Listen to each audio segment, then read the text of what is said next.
Hi, Kat. Welcome to the Chronic Connection podcast. Thank you so much Hi, for being here. thank you for having me. It's fantastic to talk to you. I've received the Migraine and Mia book, which we will talk more about later, and I thought it was just fantastic. And I've read a little more about your story, so I wanted to bring you on to cover both your story, your own journey with chronic illness, as well as get into your work and the publications that you have in these children's books. So first and foremost, I found you through the migraine community. But the truth is that migraine is only one, you could say one small part of your story, truly. Your migraine pain is actually sourced from something called Oscillopsia. oscillopsia, a balance Yes. disorder that was produced after an ear and skull surgery you had when you were just 15. hmm And from what I understand, this surgery fundamentally altered your life. Because ever since you've had that, not only have you had to manage this balance disorder, but you've also experienced daily migraine symptoms. And you are now 33, so hmm you have, in fact, lived more than half your life with these really difficult conditions. And it's interesting, I think the first place I wanted to start is because when I was reading through your story, and I was looking at the way that you write your journey and write about your experiences, your tone is so matter of fact, and at times even leaning towards pleasant and some beautiful imagery when you're describing what this balance disorder is like for you. But I have to imagine that there was an extended period of emotional turmoil that must have ensued after realizing that you had essentially been saddled with these irreversible conditions for the rest of your life. Oh, yes. And what's interesting is that I feel like the turmoil has come much later in my life. A lot of people ask me how I felt when it happened. And the reality is it just happened so fast. I had had just a normal ear infection that just kept getting worse. The surgery that I had was just supposed to be exploratory. And the medication that I was prescribed both saved my life and also completely changed my life. And I was so young and so resilient. I was an athlete, so I was in great shape when it happened, which I do think really helped me with kind of regaining my balance system. But I had to learn how to read again and write again and walk with one foot in front of the other so I didn't swerve into things. I had never driven before. And I drive now, which don't worry, I'm very safe. But I feel like the mental health aspect or the struggling didn't come until probably college. I had moved to New York to be a magazine editor. I went to NYU. My background is in editorial, and I got really, really sick my senior year. So much so I had to postpone my thesis, which I had, worked so hard for to get to that point. And I feel Yeah. like that was really, truly the beginning of me seeing how different my life was and how much, quote unquote, easier it was for people who are able bodied to kind of navigate the world. I feel like I had to make so many choices and sacrifices. And I feel like now, in a way, I'm more bothered by my health than I ever have been. But I think it's Interesting. because my limitations have evolved. My health has almost gotten worse. Mm. I've had so many surgeries since I was 15, surgeries that were a lot more scary than that one. Mm-hmm. I was collected another diagnosis 2 years ago. I also have sunk syndrome, which is so rare that I was the first patient my doctor had ever seen that had it. There are less I than also read that it's more common in men as well, so it's that is probably made it even more difficult to receive a diagnosis. Yes, middle-aged men is who most frequently are diagnosed. It's kind of part of the category of cluster headache. That's what I Mm-hmm. thought I had, and to be honest, I shrugged it off as migraine for a really, really long time because my Mm-hmm. pain, like, it bounces around. I never truly Mm-hmm. have pain in the same place, but I have it so much behind my eyes. So I really Mm-hmm. kind of like shrugged it off as like ocular migraine. I had talked to my neurologist before, and then I was like, I'm having other symptoms. I was tearing, half of my face would like kind of droop, my eye would be really wide open and get red, and I was just like, oh, okay, I'm having something else. So I think with the diagnoses stack, I don't bounce back as an adult. Like I when I get sick, it really takes me down. And I think that that is hard Mm-hmm. emotionally, Mm-hmm. but I think it's all kind of part of the process. Maybe as you've gotten older as well, kind of the trope of you'll grow out of it and it'll get better when you're older has kind of worn off. And Oh, maybe you're yes. facing the more real and raw reality of living life with the conditions that you have currently and not necessarily expecting them to go away. There's always hope for them to improve, but fundamentally, you may always have to manage them on some level. Yes. And I think it's just gotten harder because I'm in my mid 30s, right? All of my friends have kids, for instance, and are able to have families. And I pretty much think the rest of my life I will work from home. I quit my full-time in-person job 5 years ago after I'd had four kind of aggressive surgeries within the period of 3 years. And the recoveries just kept getting harder and harder. And I was just like, I have to change fundamentally the way I work. And then the pandemic happened, which is like, didn't really change my life a ton because I was already not leaving a lot. And in a way, I kind of feel like, okay, everyone's kind of feeling like what I'm going through. But I think the comparison game is really hard. It's really hard to like look at my life, look at someone my age and see what they're doing. But I try and remind myself that like, this is it. This is my life. This is the shot I've been given. And I try and do as much with it as I can. But it's hard sometimes. I'm not going to lie. I completely sympathize. And I think when you describe things like relearning how to walk and write in a straight line and relearning how to drive and all the things that, 99% of the world takes for granted and that they do day to day without even thinking about it, you actually made a comment on the Mighty site when I was reading through your story. The comment was, it's what makes you different. And that I think you said it in a very genuine and kind of easygoing manner of you just go through life a little bit more wobbly than other people. And so is that how you kind of prevent from playing comparison of everyone's in their own lane and I'm just doing me? Or because I'm thinking of how can we help other people who are maybe playing the comparison game from someone who's chronically ill to someone who's more able-bodied? How can we, like, what do you have to say to someone who's in that circular loop of their life looks better than mine? I would say that it's really hard to heal if you get stuck in that loop. I think for me, reaching a point of acceptance has been so crucial to my growth and my life. Do I experience depression? I mean, absolutely. I feel like the past week and a half has been really hard for me when my health, I had an infection that really took a dive. But I think if you come to a point and you recognize your limitations, I think it's much, much easier to find joy because I think if you're constantly looking beyond what you're able to do, it's in that space where you lose yourself. But if you look at your circle of your life and you live within it, I think it's a lot easier to do that. Don't think of the what ifs and think about like what you have in that moment. I also think it's important to remember that like literally every single person has something going on.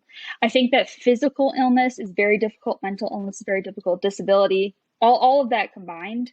But there are other types of trauma and hardships. And I try and remember that in terms of social media, even the Christmas cards that I'm getting, right? And like all these wonderful families and how happy they look. And I'm thinking, wow, I felt terrible this time. It's just like Instagram though, right? It's the highlight reel. No one is putting a photo of themselves on their Christmas card where they're having the worst day of the year, but everyone had their worst day.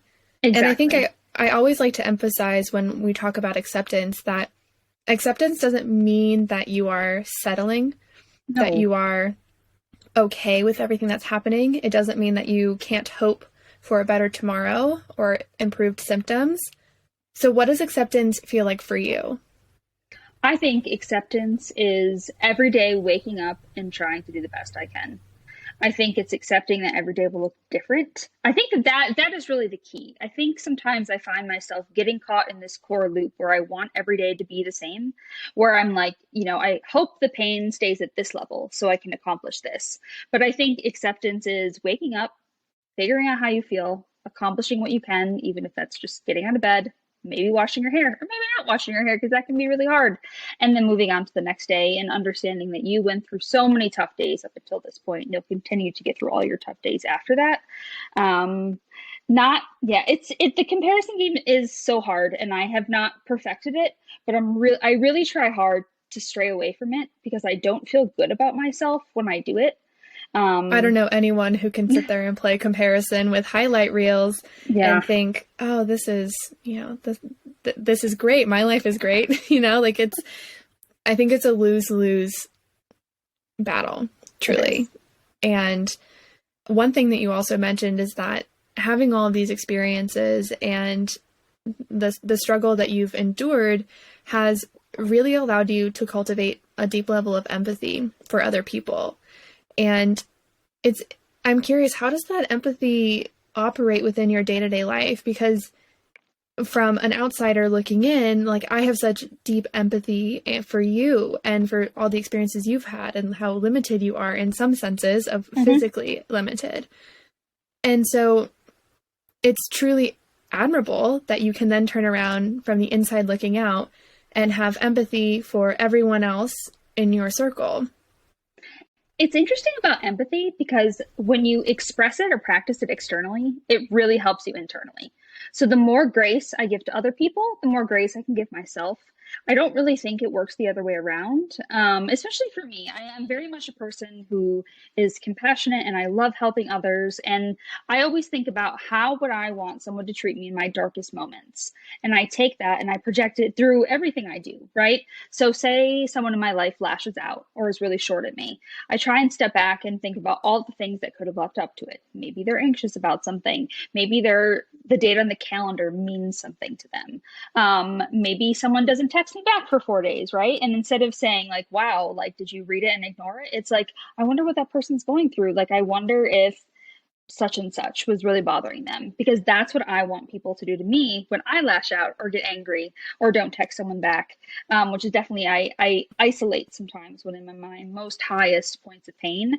And all I want is someone just to understand that, like, me not responding does not mean I don't care. I care so much, but sometimes the bare minimum is all I can do. So practicing empathy is just, it has also helped with my acceptance journey, right? I think that the more you try and put yourself in a headspace where things are okay, it makes the not okay moments a little bit better. That's not to gloss over any kind of hardship, but I know that my life will kind of always be like this. So I've gotten to a point where I'm just like, I'm just going to have to keep doing this and not get stuck there. And do you still allow yourself the grieving days, the bad days, Oh, yes. do you give yourself those days with grace? Yes. And I think that is the other key component, is that when I'm feeling depressed or I feel like I cannot do this another day, I allow myself to feel like that. I acknowledge that I feel like that. I don't try to do anything more than I absolutely can give in that moment.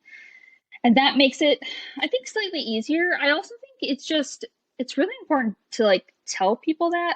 I have found that before, when I used to kind of hide my feelings and be like, oh, my health doesn't matter, like, I'm totally okay. That did me like a disservice. That minimized my pain to myself. It minimized my pain to other people. It also made, like, kind of a wall between me and others. This like, they weren't actually really getting to know me. And I think I, in a way, perpetuated my own stigma by, like, showing that my health, like, wasn't like, I'm totally fine, I'm not bothered. I think I that was not great. And I'm so glad now that I allow myself to talk openly about how much it affects me and to recognize that I have really bad days.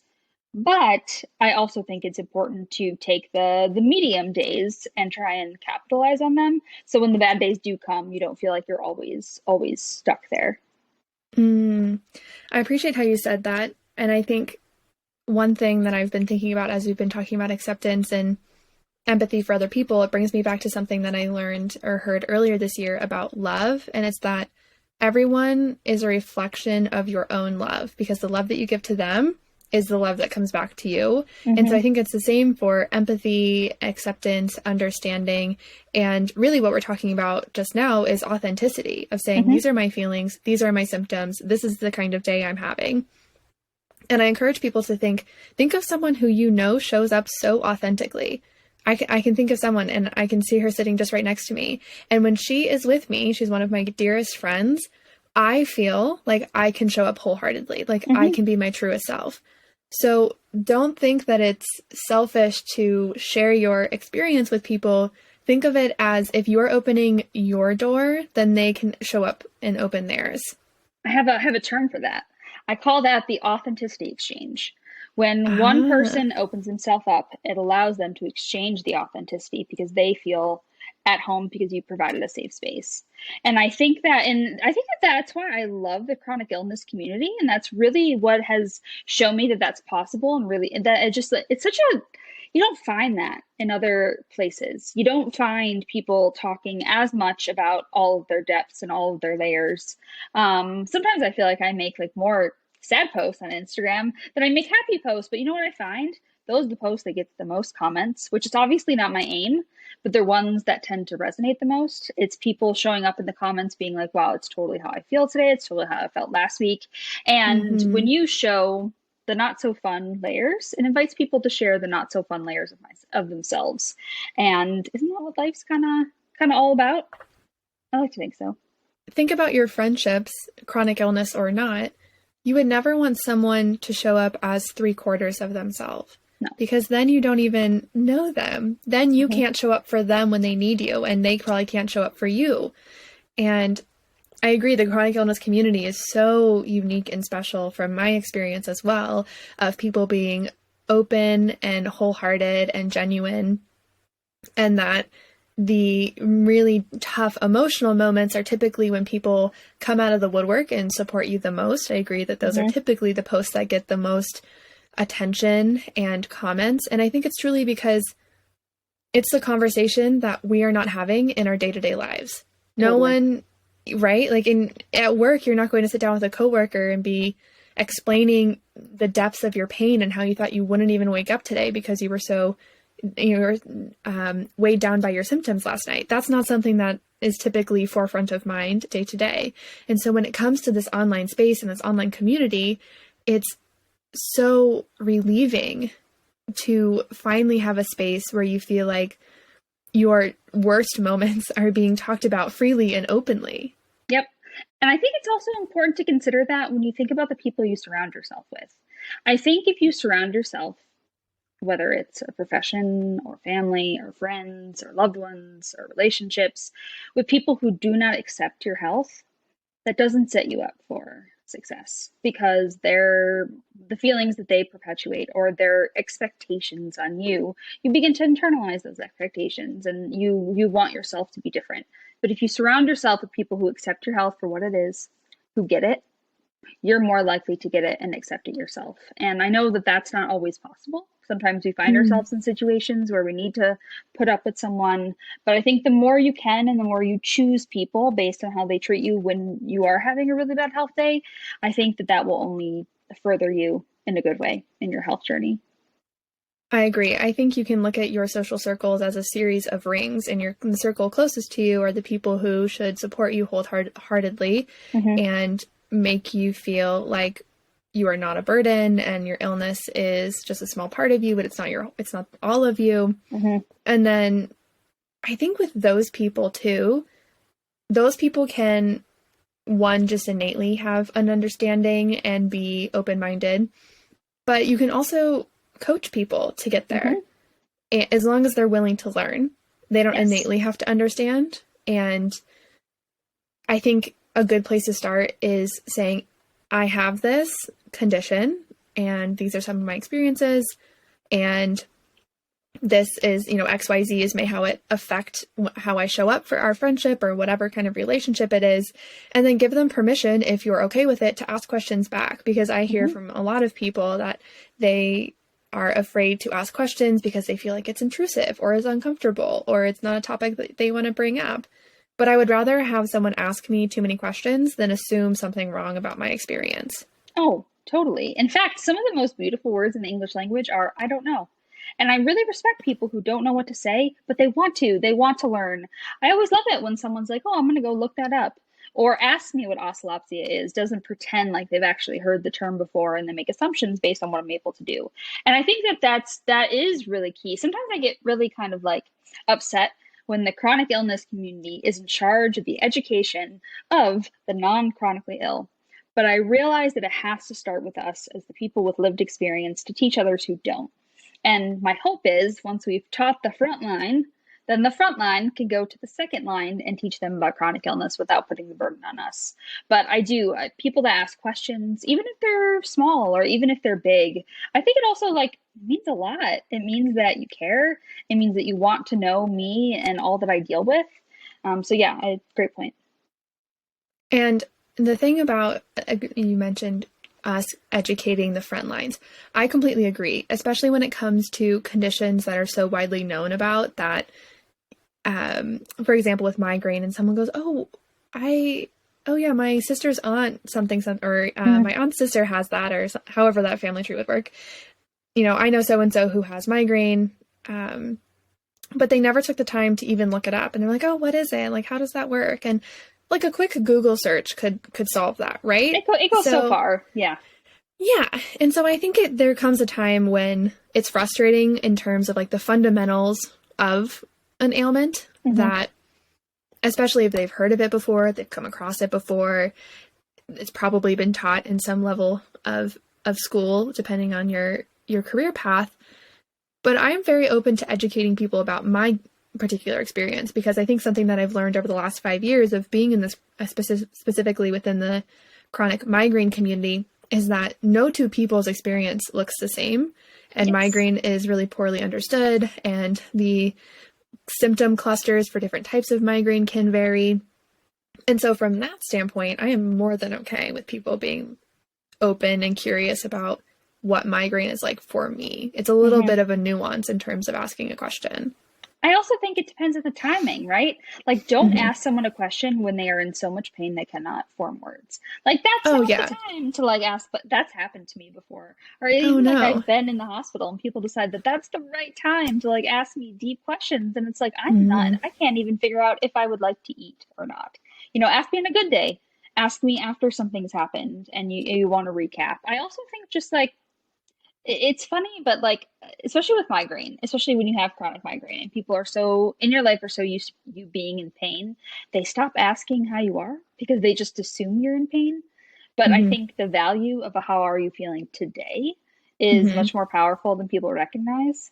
So that's always one of my favorite questions. This is a good question to talk about, because it's a little bit of a catch-22, because asking, this is in context of a basically pain rehab workshop kind of thing that is put on by the Mayo Clinic. And one of their main teachings is to have the people around you stop asking you about your symptoms. And the reason is because when people are constantly asking you about your symptoms, how are you feeling, how's your pain, where is your pain, how is this symptom, how is your nausea, XYZ, then your brain is being trained to constantly tap back into that symptom, constantly take a measurement of where's the pain, how high is the pain, is it stabby, is it burny, is it sharp, is it dull. And so their concept is, don't talk about it. And that can be hard when your symptom is really big and you're sitting on the bathroom floor over the toilet and you feel like you're going to die in that moment. Really hard not to talk about it. And maybe in that moment, there's a threshold, right? Where that's the time to be like, I need some help. I'm having a terrible day. But it is an interesting concept that my family actually has put into practice of, they no longer ask me about my symptoms. They let me bring it up to them and say, I'm having a really tough day today. So I would say what it's done is it's shifted my brain's focus, and this is over 2 years after we've learned this now, of day to day, I have finally gotten to a point where I wake up and my brain doesn't automatically tap into my symptom levels, which has been an interesting shift over the last 2 years, because it used to be for 3.5 years, it was wake up, oh, where's my pain? Where's my pain? Before, it wasn't even conscious. It was like a subconscious measurement that I had no control over. And as soon as I opened my eyes, it was the first thing on my mind. I feel that very deeply, because that is usually the first thing on my. That's so interesting. I've actually never heard that before. And it's interesting that my experience is like almost the opposite. It's almost like going through life where like no one's asking me on a daily level as much like how I'm feeling, or more about like it's one thing to be like, how are you feeling? And then I'm like, fine or not good. But I love it when people ask me more specifically, more because it opens up a lane for me to just like be more honest than maybe I'm being with myself sometimes. And then I can almost like get it off my chest and get over it and move on. Not that I'm like ignoring the pain, but it allows me to just kind of like expel it and then kind of move on to something else. It's a venting session. Yeah. Exactly. Yeah, I mean, I think everyone is allowed to try things out and see what works for them, but that is something that I've put into practice and had success with. But I'm not saying it's necessarily the only No. way or the right way, of course. Um, so you have had to make, as we've mentioned before, a few tremendous life changes to Hmm. manage your symptoms, only working from home, limiting long car trips, not driving on high speed roads, not Hmm. freely cutting food. I mean, all these things that seem really arduous from the outside looking in. And from an emotional perspective, as you've gotten older, you've mentioned that this has been mentally difficult. But I mean, is it anger? Is it frustration? I mean, how do you grapple with these truly physical alterations that you've had to make in your life? I think it's a mix of everything. Some days Mm-hmm. it's anger. On the days when it's so bad that I can feel no other emotion, it's typically anger. The idea that, like, this is my life and I can't believe that this is what I've been saddled with and that this is the Mm-hmm. body I'm stuck in.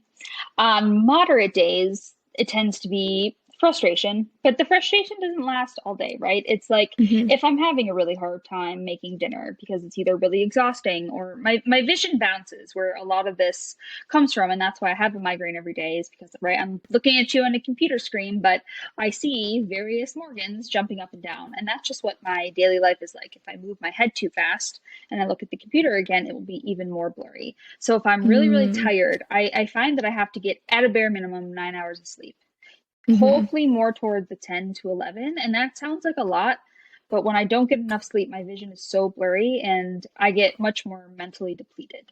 So I think it's Mm-hmm. anger, frustration. I think sometimes, like, I'm just confused. Like, am I not far enough in my journey? Like, have I not done enough in my life to, like, combat my symptoms? And then sometimes it truly is just sadness, Mm-hmm. grieving for myself and what I've been through. But I have a lot of good days too, but I do live with when you're disabled and you live with a constant level of symptoms, sometimes it is kind of difficult to, like, get out of that, like, frame of mind. Yeah. So you have this vision bouncing, and you struggle with.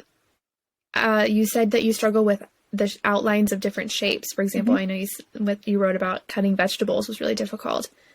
How are you the author of two books? I mean, that's just it seems insurmountable on the onset, but you have written these two really, colorful and imaginative and yet very impactful children's books, despite everything that you've been dealing with. Thank you. I would say that is a huge part of how I have healed. I think that I've always been a writer. Writing is a huge part of my career. It's what I went to college for. Like I said, I used to be a magazine editor until my health was like, stop that. And I had to move from Manhattan back to Michigan and kind of change the direction of everything. But I've always loved to write, and writing is so healing for me. And I Mm, love writing for others. Like, I do write for myself, but I love the idea of making stories that make other people feel seen. And the mm, reason I wrote these two books in particular is I just remember going to the library when I was growing up, and quite frankly, going to the library as an adult. And I would go and try and find a book on chronic illness that wasn't just like a one time hospital stay or was based on chronic pain. And besides nonfiction books, there's not a whole heck of a lot out there. And I was mhm, just like, this is awful. Like, there are people like me out there who don't see themselves in books, and that doesn't do us any favors to get other people to empathize and be compassionate. And I also just think that books are the perfect venue for, like, understanding how others live. You may not have any experience of it, but you can live inside those pages for a little bit. So I think that is, like, the main thing that keeps me driven. I also just like connecting with readers really drives me. The books that I'm working on now, because I'm always working on 40 other million things, I get really excited when I think about the people that might read them and might feel seen and might feel represented. And so I think that drives me as well. Also, I'm home all the time. So I try and fill it with, I call them productive distractions. Don't get me wrong, mm, I love to read. I have to watch TV sometimes. I'm not really like a big napper, but writing to me is like, so honestly, my best writing comes when I'm in so much pain. I don't know mm. how that works for me, but it's when I tend to make my most creative work when I'm not in a good place physically.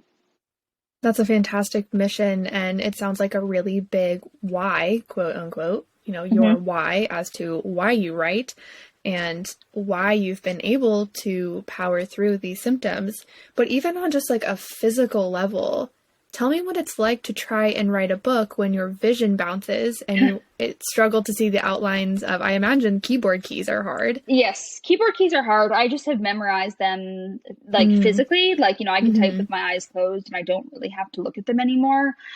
This is going to sound weird, but I like really truly don't know any different. Like, I mean, the fact I've been disabled for 18 years. Like, I hmm went to college with this. Like, I lived in New York City with bouncing vision like that. And I did that purposely. I tell people that I went to New York to challenge myself.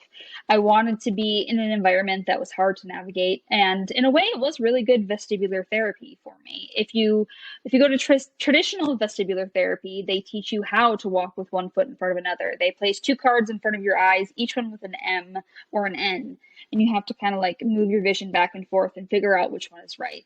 And that was great, and it was really good for me at the very, very beginning of my journey. But I knew that I wanted to push myself, and I think that I'm just really stubborn. And I think sometimes I push myself too far, but I have really big dreams in life, and writing a book was always one of them. So I feel really happy and proud that I've been able to produce two, but I want more. I want more books on the shelves, so working toward that. I am smiling ear to ear. I can't believe you went from vestibular therapy, looking at different cards and doing all the balancing rehab exercises, to deciding to your level of pushing yourself was moving to New York City. New York City is pushing it for pretty much anyone else who has a normal vestibular symptom, or a normal vestibular system. But you decided to go to New York City to test your vestibular system. I mean, that had to be, were you terrified at all, or were you just like, this is the best thing for me? No, I definitely had a level of terrified, but I also was just so excited. I think that like because I've had this singular passion of writing and editing, and I just knew that being in New York would is truly the best place for me to achieve my dreams, and it really was. Like that's where I made all my connections in the publishing industry. I really credit that to my editorial background, but it did. Don't get me wrong, it got to a point where it was too much. And that's Mm, when I had to move back to Michigan, where I had more bad days than I had good days.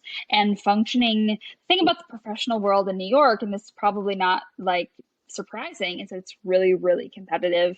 And working in the magazine industry was really difficult because it wasn't just about being there every day and editing, it was also about going to press events at night and hmm events on the weekends. And that was just expected of me. And as you know, with migraine, that is just it's really hard. And I think I got to a point where my body just like broke. And so I moved mm. back to Michigan and I've had to make so many other changes. But yeah, I guess you're right. My version of challenging myself may be slightly different than others. And that's okay. And I never want anyone to think that that's something to do or aspire to.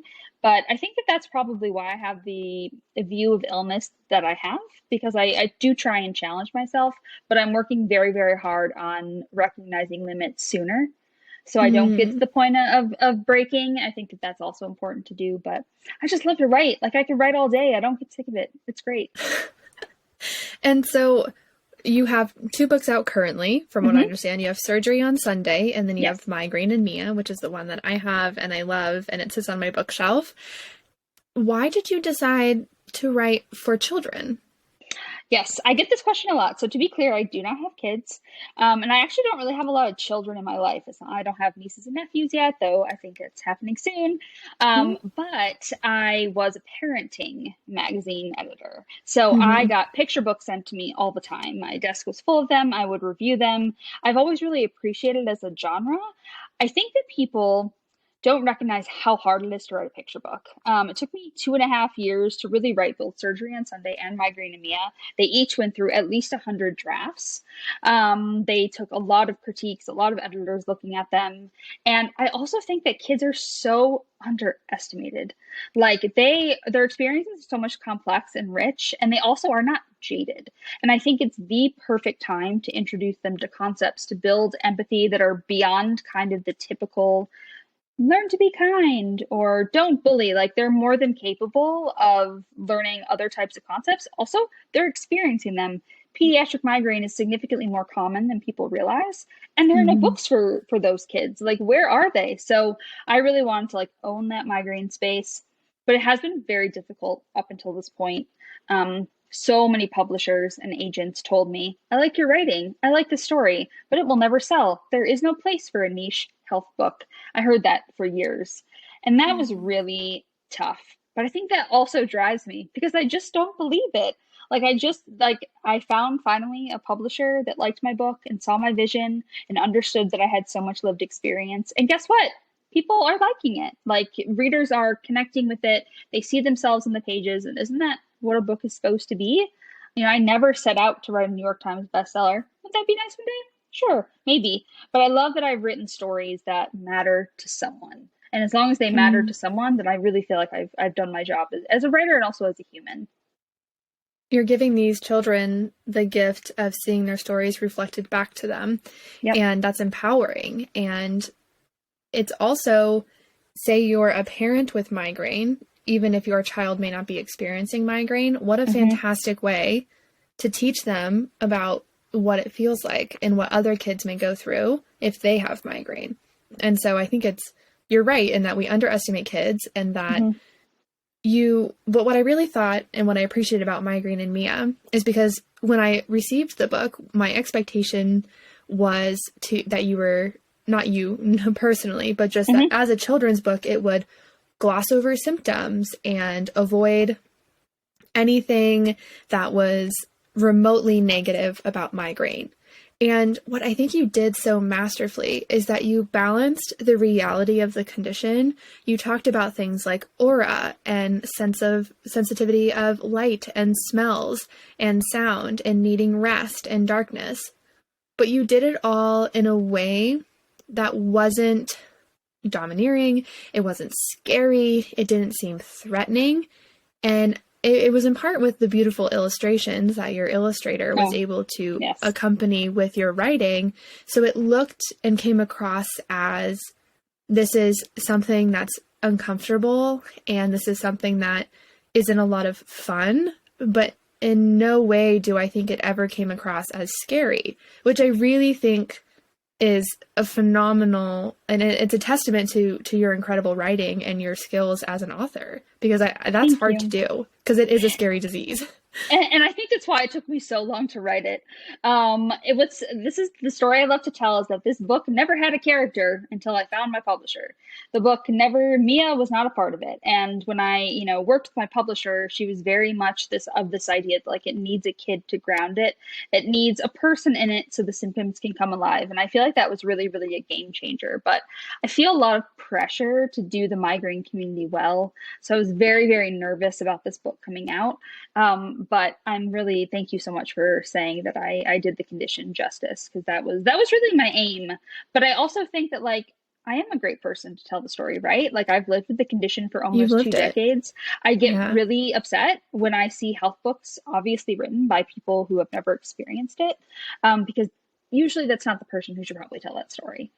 So I do believe in that pretty wholeheartedly. Not that you can't do it justice, but I think the best ones typically come from lived experience. I think it gives you a certain level of respect and insight into the most important topics or key features to hit on. You can't cover hemiplegic, vestibular, ocular, or there's a debate about ocular migraine, but hemiplegic, vestibular, with aura, without aura. You don't have the capacity within a children's book to cover all of that. But at the same time, I think, at least from my perspective, as someone who is advocating heavily within and beyond the migraine community to spread awareness about this disease, I think you more than did it justice and really did an eloquent job at writing about it. And I saw myself in Migraine and Mia, and I saw myself in a children's book, which tells me that it did it justice. It did well. Yeah, so I'm excited. I'm excited for the stories to come. Really funny anecdote, really quickly. So, my first book was Surgery on Sunday, and I've had 14 surgeries to date. It's also an experience that I know very well. I was kind of upset at the surgery space in children's books because they were so fluffy.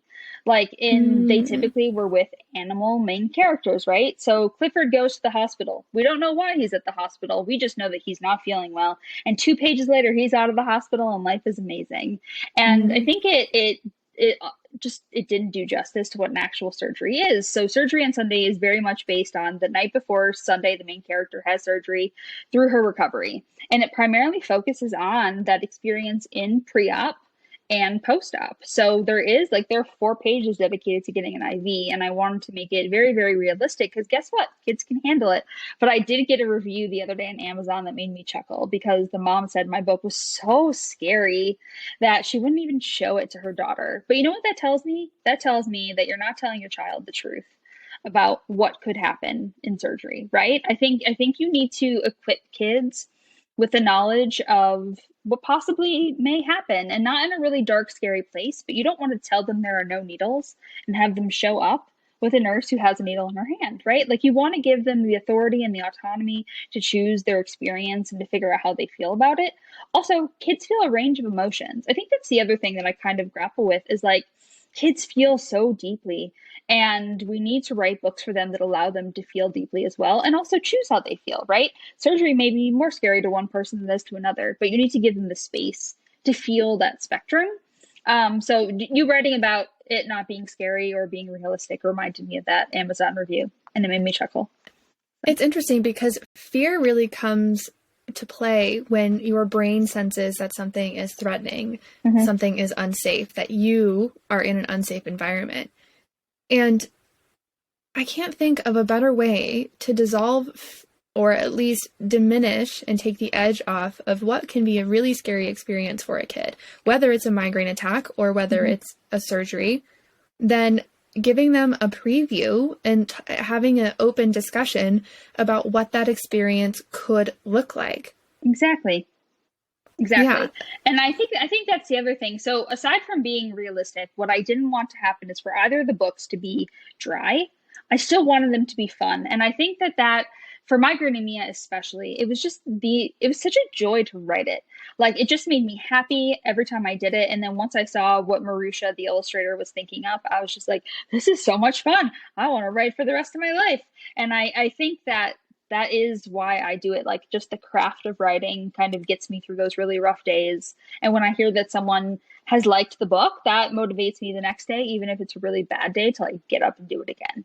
So I think the books have given me just as much as hopefully they've given other people. So I have to ask, since you've mentioned that Yes. you're working on about 40 other books, Yes. do you have a few that you could tease? Well, the one I feel most strongly about is a book about anxiety, and it uses the metaphor of a magnifying glass to describe it. And the magnifying glass is the main character in the book, just kind of like Migraine was the main character in Migraine and Mia. So I'm kind of like at this point in my career where I'm wondering, do I want to write about health all the time? And I like have tried to step away from it, and I can write about non-health things, believe it or not. But I think at this point in my life, it's what I feel so passionate because it's what so much of my life revolves around. I'm also Mhm. writing a book that's has nothing to do with health and is about a boy and his relationship with a river. And that sounds like very, very. I love poetry, so I think that sometimes when Mm. I'm writing picture books, it comes across more as a poem. And I think my critique group is like, Kat, you need to explore maybe writing like poems for children and maybe not picture books. But I think the magnifying glass story is the one I feel most passionate about. I really want to do something about mental health and kind of just step outside the physical health box just for like a little bit to try and challenge myself, but still primarily writing about bodies and minds because I can't get away from it. Yeah, I think both writing about physical experiences and something like anxiety and mental health is they are equally important to discuss with children. We are seeing the rates of anxiety and depression skyrocket and Mm-hmm. escalate in really, really young teens and even preteens. Mm-hmm. And people want to shield children from what could happen and the scary things. I sympathize with that. But at the same time, I think we do them a disservice if we don't have an open conversation, or at least don't Totally. provide the door that's open should they want to talk about it and make it okay. I even think, I mean, it's prevalent in adults, in Oh, certain totally. professions, in certain cultures, like this thing where we don't talk about pain that exists, or we don't talk about depression. And that just makes it so much worse. If you don't make space for the feelings, they will continue to grow, but in secret. And it's never Hmm. good when everything grows in secret. So, but kids especially, like they deserve to have those conversations. Yeah, because kids look to adults for what Exactly. is okay to talk about, what is normal, what is good, what is bad. And Yes. if you have this book on your shelf about anxiety or about migraine or about surgery, well, then that's a starting point. That's a touchstone for conversation. That is a rooting point for years to come, and plants the seed for future conversations and the way that they will conceptualize things throughout the rest of their lives. And so Yes.